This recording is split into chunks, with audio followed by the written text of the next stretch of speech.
বিশিষ্ট শিশু সাহিত্যিক ও কবি ভবানীপ্রসাদ মজুমদারের লেখা একটি ছোটদের ছোট্ট ছড়া আজ আমি পাঠ করে শোনাব। ছড়া দারোগাবাবু এবং হাবু। শুরু করছি। থানায় গিয়ে সেদিন ভোরে বললে কেঁদেই হাবু, নালিশ আমার মন দিয়ে খুব শুনুন বড়বাবু।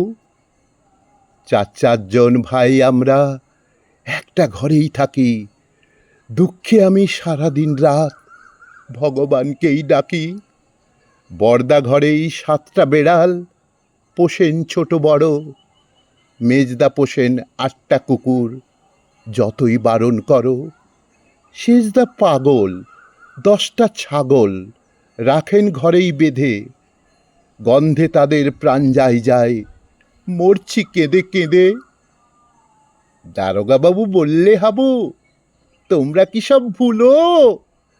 সদাই খুলে রাখবে ঘরের জানলা দরজাগুলো। শুনেই হাবু বেজায় কাবু, বললে করুণ সুরে, 150 পোষা পায়রা আমার যাবেই যে সব উড়ে।